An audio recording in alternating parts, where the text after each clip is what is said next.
이것과 관련해서 짚을 부분이 뭐냐. 언론에서 주목하지 않는 부분인데, 한동훈에 대해서 내가 굉장히 고통스러워하는 게 뭡니까? 마치 본인이 다 내란 막은 맞아요. 것처럼. 그렇죠. 윤석열하고 대척점에서 자기가 다 싸운 것처럼. 그게 나는 너무 고통스러워하는 거잖아. 내가. 네. 근데 그것과 관련해서 이번에 이진관 판사가 짚은 부분들이 있어. 오. 근데 이게 언론에서 다뤄지질 그렇죠. 않고 있습니다. 요거를 오늘 봉지욱 기자가 좀 이야기를 하고 싶다고 합니다. 그러니까요. 이게 판결문에 판사가 일부러 적는 부분이 있어요. 안 적어도 되는데 일부러 기록으로 남기기 위해서 전 적었다고 보이거든요. 네. 근데 이 박성재 판결문에 그래픽 7번, 자료 7번 보시면 두 번째 문단 우리 수환 씨가 좀 읽어주십시오. 이 회의는 정부와 대통령실, AR 소속 국회의원 잠깐만요. 이날 회의가 뭐냐면 2024년 12월 3일 내란 다음 날 12월 4일 오후 2시에 국무총리 공간에서 뭐 정진석, 한동훈, 나경원, 추경호 뭐 등등등 해갖고 다 모여요. 회의를 합니다. 정대 관계자들이 다 모여. 그러니까 내란 바로 다음 날. 당정대 회의를 했는데 거기서 회의를 해서 무슨 회의한 내용이 있을 거 아니에요. 그렇지. 그 회의 내용이 이제 세 번째 문단입니다. 세 번째 이제 문단 나온 거야. 여기에 이제 거기서 무슨 한동훈 이름이 얘기를 나와. 했는지 우리는 몰랐는데 여기 나온 거예요. 한동훈 이름이 나와. 거기 회의에 한동훈이 참여했다고. 네. 근데 한동훈과 관련된 내용이 들어가 있다고. 이거를 지금 빨리 소개해드려. 세 번째 문단. 그렇습니다. 거기서 AT는 정진석입니다. 네. 정진석. 자, 이 회의에서 정진석은 윤석열이 이 사건 비상계엄을 선포한 이유에 관하여 야당의 의회 폭거는 헌정 질서를 문란하게 하는 행위고 그로 인해 편안한 날이 없어 분노하였으며 결국 고뇌 끝에 정상화를 위해 비상계엄 선포를 결심하게 되었다는 취지로 설명하였고 회의 중 윤석열이 비상계엄을 선포한 이유에 대해 직접 설명해야 한다는 논의가 나오자 한동훈은 윤석열이 비상계엄을 선포한 이유에 대해 직접 설명하려면 그 정당성이나 이유에 대해 잘 논리를 구성해서 국민을 설득할 수 있도록 이야기해야 한다. 자료 6번으로 바로 와. 이어서 읽어주시면 됩니다. 이야기하지. 계엄의 정당성. 그렇게 이야기를 해야지. 그냥 자기 주장을 막 하면 안 된다는 취지로 말하는 등 참석자들은 윤석열이 하야하거나 탄핵 소추를 당하거나 특검 수사를 받아서는 안 되고 경찰과 군 인사 및 김용현 등에게 그 책임을 지우는 등 대책 마련과 이 사건 비상계엄의 합리화, 정당화, 논리 개발 필요성에 대해 인식을 공유하고 동의하였으며 와. AT가 정진석은 계엄의 정당성, 불가피성에 대한 논리를 구성해서 금일 자정까지 윤석열에게 보고하겠다고 이야기했다. 와. 피고인 박성재는 그 과정에서 당정대 회의에 따른 역할을 수행하고자 소지한 수첩에 논의된 주요 내용을 기재하였다. 와, 이거 대박 사건 아니야, 그러니까 이거? 이게 박성재 수첩의 존재가 나온 거잖아요. 예. 그러니까 저게 이제 증거로서 채택이 된 건데 저기서 보면 한동훈이 적극적으로 참여해가지고 뭐 대국민 기자회견을 뭐 윤석열 막무가내식으로 하면 안 된다 이렇게 직접적으로 참여했다는 게 딱 한 문장밖에 안 나왔는데 이 수사를 해보면 쭉 나올 거 아닙니까? 저 네. 수많은 사람들이 앉아서 맞습니다. 더군다나 지금은 박성재도 들어갔지 한독수도 들어갔지 한동훈을 보호할 이유가 없거든요. 네네. 예, 근데 하는데 그렇다면 저기서 저렇게 말을 하고 끝났으면 모르겠는데 실제로 저 일이 이루어지죠. 그렇지. 12월 그 7일. 윤석열이 대국민 다발을 하잖아요. 음. 그래갖고 자기 핑계를 막 대는데 그 다음 날 한동훈과 한덕수가 관저에서 윤석열 만난 다음에 대국민 담화를 합니다. 그렇죠. 기자회견을 해요. 네, 그 영상 있죠. 그렇습니다. 이게 요거는 이제 12월 7일입니다. 이제 내란이 있고 시간이 좀 흘렀죠. 12월 7일에 한동훈이가 나와가지고 뭐 윤석열 뭐 탄핵이 중요한 게 아니고 나랑 한덕수가 국정 한번 운영해 볼게 이런 취지. 네. 자기네들이 정권을 잡은 것처럼. 그 굉장히 웃기는 내용이었는데요. 그 영상 잠깐 함께 보겠습니다. 계엄 선포 사태는 명백하고 심각한 위헌 위법 사태였습니다. 국민의힘은 혼란을 최소화하기 위해서 대통령의 질서 있는 퇴진을 추진할 것입니다. 이미 대통령은 자신의 임기에 대한 당의 결정을 따르겠다고 한 바 있으니 혼란은 없을 것입니다. 오직 대한민국과 국민의 최선인 방식으로 국민들께서 불안해하시지 않게 예측 가능하고 투명하게 추진할 것입니다. 그 과정에서 민주당과도 협의할 것입니다. 대통령 퇴진 시까지 대통령은 사실상 직무 배제될 것이고 국무총리가 당과 협의하여 국정 운영을 차질 없이 챙길 것입니다. 너 뭔데? 아니, 너 뭔데 도대체? 근데 본인이 마치 내란하고 싸운 것처럼. 그러니까 이거 1년의 시간을 보면 12월 4일에 당정대 회의에서 논의된 것들이 실현이 되고 있잖아요. 그러네. 그리고 저게 지금 보시면 저게 2차 내란 아닌가요? 맞아요. 임기를 당에서 국민의힘에서 결정하겠죠. 와. 윤석열의 임기를 자기들이 결정하고 직무배제시키겠다. 와. 그리고 정부와 당이 공동 운영하겠다. 우리 헌법에 저런 게 어디 있습니까? 그렇죠. 저게 위헌적인 발상이고 위헌적인 행동을 실천한 거잖아요. 그래서 저는 이 부분에 대해서 이상하게도 1차 특검에서 이 부분을 수사를 안 하니까 이진관 판사가 기록을 보다가 야 이거는 적어놔야겠다. 진짜 훌륭해. 적어놓은 겁니다. 이 힌트를 준 거죠. 훌륭해. 근데 종합특검이 지금 2차 연장을 해가지고 한 달도 안 남았어요. 아. 사실상 수사하기 어려운데 아. 이거는 국수본이나 뭐 경찰이라도 수사를 한번 해봐야 되지 않는가라는 네. 생각이 드는데 또 이 이진관 판사가 그러니까 판결문 속에 숨겨놓은 비밀이 또 하나 있는데 내란과 관련해서 뭐 처벌을 받은 검사가 한 명도 없습니다 지금까지. 박성재가 유일하죠 그나마. 현직 검사들이 많이 가담을 한 것 같은데 이상하잖아요 지금. 네. 근데 판결문 속에 검찰이 내란에 어떻게 좀 동조가 가담한 돼 있는지 정황이 나와 있는데 9번 자료 보시면 이것도 한번 읽어주시죠. 자, 검찰의 내란 가담을 의심할 만한 추가 정황이 존재하지만 특별검사 등에 의한 수사가 이루어지지 않은 것으로 보인다. 검찰 지휘부로부터 서울 남부지검과 수원고검 관내에 별도의 계엄 관련 지시가 내려졌을 수 있다고 보여진다. 아. 보세요. 그러니까 저게 내란 당일에 밤에 검사들이 어떻게 움직였는지를 수사 기록을 판사가 보니까 이것들 봐라. 8번 자료를 보여주세요. 지금 딱 전화를 합니다. 박성재가 심우정에게 12월 3일 11시 1분에 심우정 검찰총장에게 전화를 하고 심우정 총장은 12분 후에 대검 공공수사부장한테 전화를 해요. 그러니까 자정이 넘겨서 다음날 그러니까 0시 25분에 저 대검 공공수사부장은 남부지검의 차장감사한테 전화를 해요. 근데 조금 또 있다가 다시 심우정은 신흥석 남부지검장한테 직접 전화를 합니다. 와. 남부지검이 어딥니까? 국회 소관이잖아요. 그렇죠. 여의도. 국회 소관이고 지금 저 전화만 있는 게 아니라 수원지검과 수원고검의 검사들, 지검장들이 막 서로 막 통화하고 특히 그 강백신 아시죠? 네. 네, 우리가 어미준하고 강백신 대표적인 조작검사 행동대장들인데 네, 강백신. 강백신 성남지청장이 대검 과학수사부장에게 전화를 한 사실이 통화 내역이 나왔어요. 와. 근데 이거를 가지고 이 검사들이 뭐라 그래? 특검에 이렇게 얘기했나 봐요. 상황이 급박하니까 서로 불안해가지고 전화한 거다. 네. 대검 그러니까 허정이라고 대검 과학수사부장이 어디냐면 대검의 디지털 포렌식 센터가 있습니다. 제가 거기서 당했거든요. 다른 피의자들 전부 다 중앙지검에서 하는데 저만 거기로 오라고 하더라고요. 대검에. 근데 대검의 디지털 포렌식 기술이 거의 탑이에요. 그래서 저게 왜 그러냐면 왜 또 수원이냐라고 봤을 때 성관이가 과천에 있잖아요. 수원지검 관할이에요. 수원지검 관할이고 거기서 이제 뭐 서버를 방첩사 이 사람들이 성관이 서버 봐봐야 뭐 알겠습니까? 디지털 포렌식 전문가들이 가서 뭐 거기 심더라도 뭘 하겠죠. 그런 일들을 하려고 했는데 저렇게 통화를 하고 이제 합수부에도 파견을 하고 뭐 어디도 파견을 하고 이제 검사들을 하려고 추진을 하다가 국회에서 비상계엄 해제 의결이 돼버렸잖아요. 그러면서 멈춘 거죠. 그래서 없던 일이 돼버린 거예요. 근데 저거를 특검에서 수사를 제대로 안 하니까 이진관 판사가 적어놨어. 보여진다라고 딱 얘기 써놨잖아요. 그러니까.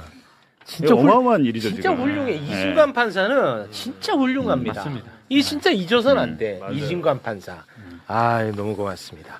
오늘 제가 어떤 얘기를 해드릴까 하다가 이런저런 뉴스를 제가 좀 보니까 일단은 오늘 퍼니포에서 잠깐 다뤘습니다만은 박성재가 그제 징역 25년을 받았잖아요. 징역 25년을 받았는데 박성재의 판결문에 한동훈의 이름이 많이 나옵니다. 많이 나오는데 그냥 나오는 게 아니고 요 판결문 내용대로라면 한동훈 의원은 12.3 비상계엄, 12.3 내란 직후에 열린 당과 정부 그리고 대통령실 회의에서 뭔가 내란에 동조하는 듯한 사실상 내란을 합리화하고 정당화하는 회의였는데 거기에 참석한 건 우리가 다 알고 있습니다. 그리고 한동훈이 한덕수와 함께 나와서 기자회견도 했고 윤석열을 모든 어떻게 보면 사실상 대통령의 업무에서 다 손을 떼게 하고 질서 있는 퇴진을 시키겠다. 이거를 한동훈이 발표를 하면서 국민의힘 당과 정부가 통치를 하겠다는 식으로 그때 발표가 됐었어요. 굉장히 당시에는 그냥 그렇게 너무도 급박하던 때라 이게 무슨 의미인지 모르고 우리가 넘어갔는데 지금 보니까 그런 발표를 했던 이른바 관저회의, 당정대 관저회의에서 어마어마한 내란의 동조, 내란의 합리화가 있었던 겁니다. 그래서 제가 판결문을 오늘 오전에 한번 봤어요. 어떤 내용인지 궁금해서 봤는데 실질적으로 이 부분에 대해서 종합특검이 지금 수사를 해야 될 것 같습니다. 어찌됐든 그 한덕수, 박성재 모두 내란 중요 임무 종사자로 감옥에 갔죠.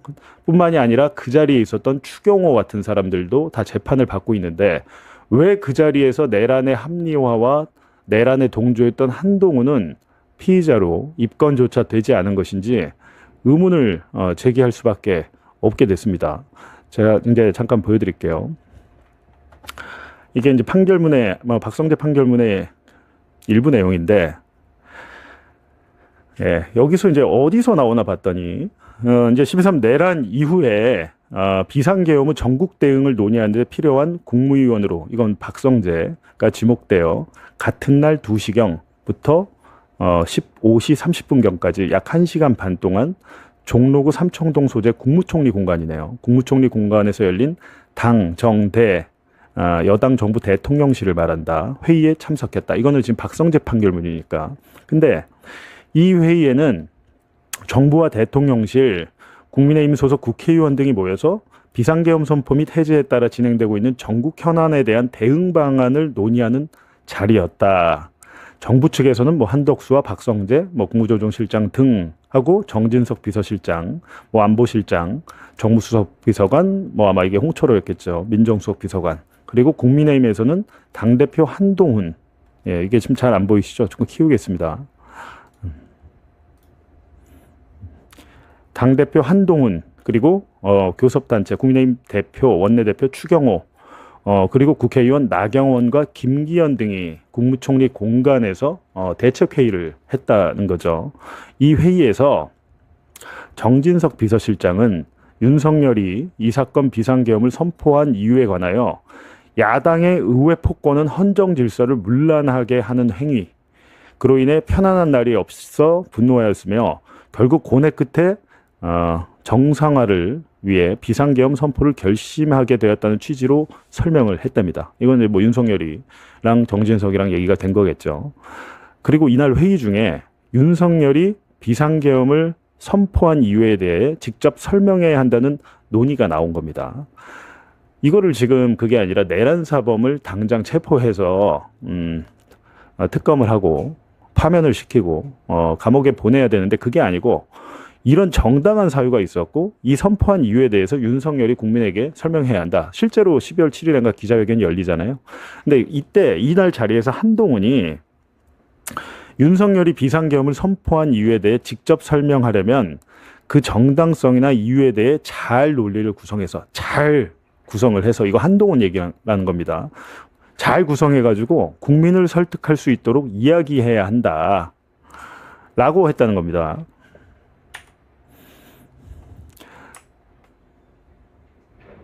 그리고 이제 이어지는 이야기해야지. 그러니까 논리를 잘 구성해서 국민들에게 이야기해야지.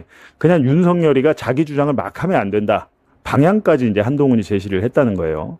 그렇게 한동훈이 이런 취지로 말하는 등 참석자들은 윤석열이 하야하거나 탄핵 소추를 당하거나 특검 수사를 받아서는 안 되고 경찰과 군 인사 및 김용현 등에게 그 책임을 지우는 등. 그러니까 김용현 등 그 밑에 밑에 이제 그러니까 뭐랄까요, 윤석열의 부하들에게 뒤집어 씌워라, 이 지금 작전을 짠 거예요. 여기서 그런 대책 마련과 이 사건 비상계엄의 합리화, 정당화, 논리 개발 필요성에 대해서 인식을 공유하고 동의하였으며 그날 그러니까 한덕수, 한동훈, 정진석 이런 사람들, 나경원, 김기현까지 모여가지고 윤석열이 물러날 일이 아니야. 이건 하야할 일도 아니고 탄핵을 당해서도 안 되고 특검 수사를 받아서도 안 되고 이거는 그냥 김용현 정도에서 뒤집어 씌워가지고 끝내. 그리고 그래서 이제 한동훈이 실제로 이날 회의하고 나서 한덕수와 함께 질서 있는 퇴진 어쩌고 저쩌고 떠들잖아요. 그게 여기서 굉장히 이게 중요한 얘기입니다. 논리를 개발 필요성에 대해서 인식을 공유하고 이 참석자들이 동의를 했다는 겁니다. 예. 그리고 박성재는 계엄의 정당성, 불가피성에 대한 논리를 구성해서 금일 자정까지 윤석열에게 보고하겠다고 이야기했다. 예. AT가 정진석이었죠. 예, 정진석이 하여튼 이 논리를 구성해가지고 윤석열에게 보고하겠다고 이야기했다. 피고인 박성재는 그 과정에서 당정대 회의에 따른 역할을 수행하고자 소지한 수첩에 논의된 주요 내용을 기재하였다. 특검에서 이미 박성재의 수첩을 압수해서 그 내용을 피의 사실로 기록을 했던 겁니다. 이미 재판에 넘길 때 이 내용이 있었던 거예요. 근데 특검이 수사가 여기서 멈춰버린 거죠. 지금 이날 회의에 참석했던 사람들은 내란에 동조한 내란 동조 세력이고 내란 동조 혐의로 충분히 입건하고 수사를 했어야 되는데 거기까지 수사가 미치지 않았다는 게 지금 이 판결문을 통해서 드러난 사실입니다. 이게 지금 이진관 판사가 판결문에 쓰지 않았으면 우리 국민들은 아무도 모르고 그냥 넘어갈 뻔했습니다. 근데 박성재 판결문을 보니까 한동훈이 내란에 동조한 정황, 인식을 공유하고 특검 수사 받아서도 안 되고 그러니까 윤석열은 하야 돼서도 안 되고 탄핵소추 당해서도 안 되라는 게 한동훈의 당시의 인식과 그런 공감대가 이루어졌다는 게 박성재 판결문에서 나온 거예요. 그러면 여기에 대해서 지금 종합특검이 이런 걸 수사해야 된다고 저는 생각을 하는데 종합특검이 엉뚱하게도 홍장원 전 차장 같은 사람들 3번씩이나 불러다가 어떻게 보면 제가 보기엔 괴롭히고 있는 겁니다. 이른바 조태용 국정원장의 라인 그리고 당시 국정원의 기조실장은 지검장 출신 윤석열 라인에 검사하고 있었습니다. 이른바 그 사람들 다 조태용 라인이에요. 그 조태용 라인들이 특검에 가서 말을 한 것만을 가지고 홍장원이 뭐 내란을 CIA에 정당화하는 뭐 설명을 하는 지시를 했다라든지 이런 것들로 하고 있는데 정작 지금의 이제 종합특검이란 것은 지금 2번째 연장을 했기 때문에 이제 30일밖에 안 남았는데 엉뚱한 방향으로 수사를 하고 있고 정작 해야 될 수사는 하지 않고 있는 게 아닌가라는 우려와 걱정이 좀 들거든요. 이런 부분에 대해서 왜 유독 검사 출신들은 다 빠져나가는 것인가? 제가 그 의문을 표하지 않을 수 없어요. 박성재만 해도 특검 수사 때 구속영장이 2번 기각됐습니다. 이진관 판사 아니었으면 아마 박성재는 무죄 나왔을지도 몰라요. 이진관이었기 때문에 징역 25년 나온 겁니다. 특검이 구형한 것보다도 5년을 더 얹어서 선고를 했잖아요. 근데 이 판결문을 자세히 보니까 한동훈이 내란에 동조하고 어떻게 보면 소극적으로나마 가담한 혐의가 나오잖아요. 같은 선상에서 놓고 보면 홍장원 차장이 조태용의 뭐 지시를 받아서 어떤 행위를 했다고 해서 왜 그거는 수사를 하고 이 한동훈에 대해서는 입건조차 하지 않는 것인지 묻지 않을 수가 없습니다. 따라서 한동훈에 대해서 지금 30일 남았으니까 종합특검이 박성재 수첩을 이미 그 증거물로서 확보를 했다는 거 아니에요. 수첩에 있는 내용대로 해서 이날 당정대 회의에 참석한 모든 사람들을 입건해서 지금 제가 볼 때 박성재와 한덕수는 구속돼 있잖아요. 감옥에 있어요. 이미 자기들은 거의 자포자기한 심정일 겁니다. 박성재 2심에서 감형돼봐야 몇 년 되겠습니까? 근데 이 자포자기한 이 피고인들을 불러다가 그날 당정대 회의에서 무슨 이야기를 했는지 조사를 하십시오. 조사를 해보면 지금은 진술을 할 동기가 충분합니다. 왜냐하면 자기 혼자 죽기 억울하거든요. 나 혼자 죽기 억울하고 쟤는 국회의원이 돼가지고 국회 가가지고 큰 소리 치고 있어. 거기에 대해서 야 너는 그때 우리랑 같은 배 탔었잖아. 근데 한동훈이 홍장원 그 당시 1차장의 폭로로 인해서 알고 보니까 체포 명단에 자기도 있었던 거예요. 그럼 얼마나 열이 빡치겠습니까? 얼마나 빡치겠습니까? 자기가. 나까지 잡아서 죽이려고 했어? 라는 생각이 드니까 그때부터 노선을 바꾼 겁니다. 본인이 무슨 뭐 12.3 비상계엄을 뭐 진압을 하고 어쩌고저쩌고 떠드는데 전혀 아니에요. 지금 비상계엄 이후에 당정대 회의에서는 부역을 해놓고 나중에 윤석열이 나까지 잡아 죽이려고 했네. 이재명만 죽이려고 한 게 아니네. 라는 것을 인식하고 나서 한 행동이겠죠. 예. 근데